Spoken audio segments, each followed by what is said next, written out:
अस्सलाम वालेकुम। मैं मोहम्मद आसिफ शफीक और आज हम इकॉनमी पे बात करेंगे।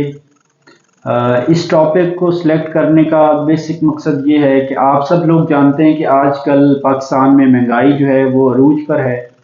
बहुत ज़्यादा महंगाई है और खाने पीने की चीज़ें बेसिक जो ज़रूरियात हैं वो भी लोगों की पूरी नहीं होंगी। तो इसका जो है वो इसकी रीज़न यही है कि पाकिस्तान की इकॉनमी इस काबिल नहीं है कि वो अपने जो आवाम है उसको बेसिक जो ज़रूरियात है वो भी प्रोवाइड नहीं कर सकती।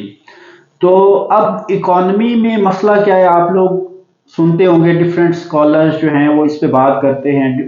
मुख्तलिफ जो टीवी चैनल्स पे भी आप लोग देखते होंगे। कुछ लोग कहते हैं कि आप टैक्सेस इंक्रीज कर दें तो आपकी इकॉनमी जो है वो बेहतर हो जाएगी। कुछ लोग कहते हैं कि आप अपनी एक्सपोर्ट्स बढ़ा दें तो इकॉनमी ठीक हो जाएगी। ठीक है, इस तरह कुछ लोगों की ये राय है कि मुल्क में अगर करप्शन ख़त्म हो जाए तो इकॉनमी ठीक हो जाएगी। अच्छा, ये सारी चीज़ें तो हैं, मतलब ये होंगी तो इकॉनमी जो है वो इम्प्रूव होगी, हमारी इकॉनमी ग्रो करेगी। लेकिन जो बेसिक स्ट्रक्चर फ्लॉ है जो हमारी इकॉनमी में, वो ये कि हमारी इकॉनमी जो है वो नॉलेज बेस्ड इकॉनमी नहीं है। आप अगर जो वर्ल्ड्स की बड़ी इकॉनमी है जैसे यूएस है, चाइना है, कनाडा है, इंडिया है, जर्मनी है, अगर आप इन कंट्रीज की इकॉनमीज को देखेंगे तो वो सारी नॉलेज बेस्ड इकॉनमीज हैं। ठीक है, अब आप लोग सोच रहे होंगे कि ये नॉलेज बेस्ड इकॉनमी क्या होती है। ठीक है, तो नॉलेज बेस्ड इकॉनमी को समझने के लिए हम थोड़ा सा इकॉनमी या जो जरिया माश है लोगों का, लोग या कंट्रीज में लोग कैसे जो है उनका जो रोजी रोटी कमाने का क्या जराए थे, तो इसको हम थोड़ा सा इसका बैकग्राउंड देखते हैं, फिर हम आते हैं कि नॉलेज बेस्ड इकॉनमी क्या होती है। अगर हम 12,000 साल पीछे जाएं तो इंसान जो थे वो जंगलों में रहते थे। औरतें जो हैं वो वेजिटेबल्स कलेक्ट करती थी। जो मर्द हजरात हैं वो शिकार करते थे। तो बेसिकली इस सोसाइटी को कहते थे हंटिंग एंड गैदरिंग सोसाइटी। तो लोगों का जरिया माश यही था कि सब्जियां इकट्ठी करना और जानवर शिकार करना और अपने बच्चों को खिला देते थे। अच्छा, उसके बाद जो है वो एग्रीकल्चरल एंड पेस्टल सोसाइटीज आई। तो उनका जरिया माश थोड़ा सा डिफरेंट था। उन्होंने जो हैंडमेड जो टूल्स थे वो बना लिया और उससे वो खेती बाड़ी करते थे और जानवर जो है वो पालते थे। ठीक है, मुर्गियां, भैंसें, ये जानवर वो पालते थे और उससे अपना गुजारा करते थे। यही उनका जरिया माश था। तो वो थोड़ा, क्योंकि उनके पास हैंडमेड टूल्स थे तो वो ज्यादा खेती बाड़ी नहीं कर सकते थे। इतना कोई एग्रीकल्चर जो सेटअप था वो बड़ा नहीं था। अच्छा, उसके बाद 5,000 साल पहले अगर हम जाएं तो एग्रीकल्चर सोसाइटीज पैदा हुई। जब इंसान ने पहिया इजाद कर लिया, बड़ी बड़ी मशीनें इजाद कर ली, जो जो जैसे हल है वो इजाद कर लिया और लोग जो है वो अपने बैलों के जरिए खेती बाड़ी करना शुरू हो गए। तो वो एक जगह उन्होंने रहना शुरू कर दिया। सिटीज, जो गांव बन गए, छोटे बड़े शहर बन गए। तो उन्होंने वहां पे जो है वो खेती बाड़ी करना शुरू कर दी।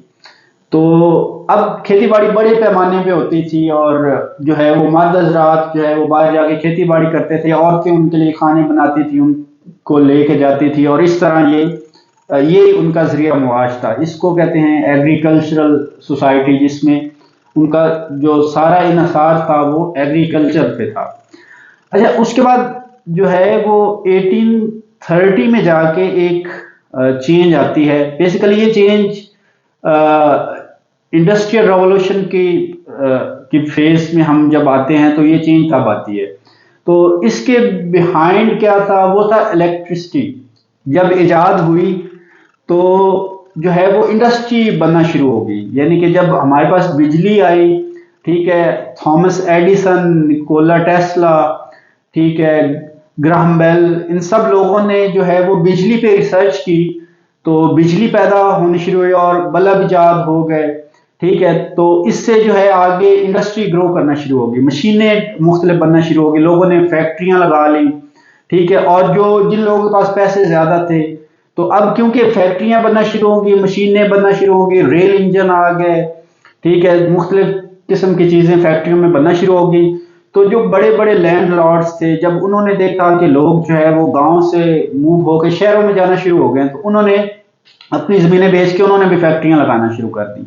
ठीक है, तो ये काम जो है ये चलता रहा 1980 तक जो है ना, ये इंडस्ट्रियल रेवोल्यूशन रहा। इसमें लोगों ने जो है वो फैक्ट्रियों में बहुत ज्यादा चीजें बनाना शुरू कर दी और बेचना शुरू कर दी। हर तरह की चीजें, खाने पीने की अशिया, पहनने की अशिया, हर तरह की चीजें जो है वो फैक्ट्रियों में बनना होगी। तो जो एग्रीकल्चरल इकोनॉमी थी वो इंडस्ट्रियल इकोनॉमी में चेंज होगी, यानी इंडस्ट्रियल रेवोल्यूशन आया तो अब सारा जो इकोनॉमी का इन्हिसार था, वो चाहे अफराद का था चाहे वो मुल्कों का था, वो सारा जो है वो चले गए इंडस्ट्री पे। अब इंडस्ट्रियल बेस्ड इकोनॉमीज थी। ठीक है, उसके बाद जो है वो एक और इनकलाब आता है। बेसिकली इस इनकलाब का जो आगाज है ये 1455 में हुआ, जब गटनबर्ग्स प्रिंटिंग प्रेस इजाद हुई।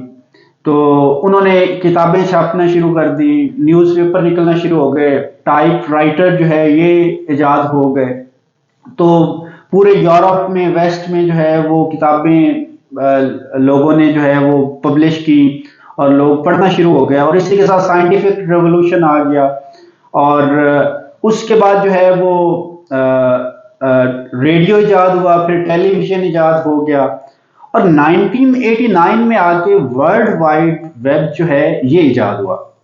ये जिसको हम इंटरनेट कहते हैं, ये इजाद हुआ कि लोगों ने वर्ल्ड वाइड वेब के थ्रू जो है वो अपना मैसेज दूसरे लोगों तक पहुंचाना शुरू कर दिया। अच्छा, उसके बाद जो है वो एक बहुत बड़ा इंफॉर्मेशन का इनकलाब आया, जिसमें डिफरेंट जो है वो एप्स जो इन्वेंट हुई। उसमें फेसबुक है, गूगल है, फिर ट्विटर आ गया, फिर उसके बाद व्हाट्सएप, और ये सारी चीजें इस दौर में बनना शुरू होंगी। अच्छा, इसकी वजह से जो है ना वो इकोनॉमी एक दफा फिर तब्दील होगी। अब इंडस्ट्रियल से नॉलेज बेस्ड इकोनॉमी बनना शुरू हो गई। अब जो इकोनॉमी, जो नॉलेज बेस्ड इकोनॉमी है, नॉलेज इकोनॉमी जिसको कहते हैं, उसका मतलब ये इकोनॉमी बेस्ड ऑन आइडियाज, यानी कि लोगों के जो आइडियाज हैं उसकी बेस पे जो है उन्होंने अपने पैसे कमाना शुरू कर दिए। तो आप लोग देखते हैं कि फेसबुक एक आइडिया था, गूगल भी एक आइडिया था, अमेजोन एक आइडिया था, ट्विटर एक आइडिया था। तो ये जो सारी अब जो चीजें बनना शुरू होगी ये नॉलेज बेस्ड होगी, यानी कि रिसर्च, एजुकेशन, इन पे डिपेंडेंट होगी।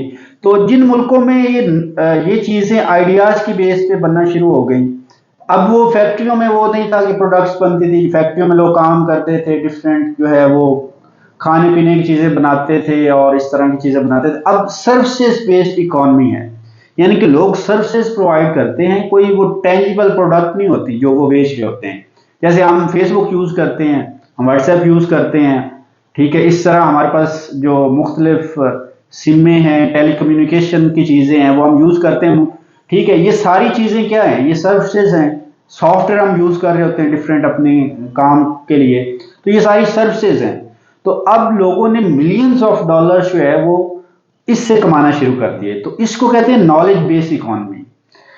तो ये नॉलेज बेस्ड इकोनॉमी थी। अब पाकिस्तान की जो इकोनॉमी है वो नॉलेज बेस्ड इकोनॉमी बेसिकली नहीं है। हमारे यहाँ जो इकोनॉमी है वो आइडियाज पे नहीं चलती। हमारी अभी भी इकोनॉमी जो है, हम एक्सपोर्ट, आलू एक्सपोर्ट कर रहे हैं, कपास एक्सपोर्ट कर रहे हैं, कपड़ा एक्सपोर्ट कर रहे हैं, और एग्रीकल्चरल चीजें जो है अभी तक हम वही एक्सपोर्ट कर रहे हैं।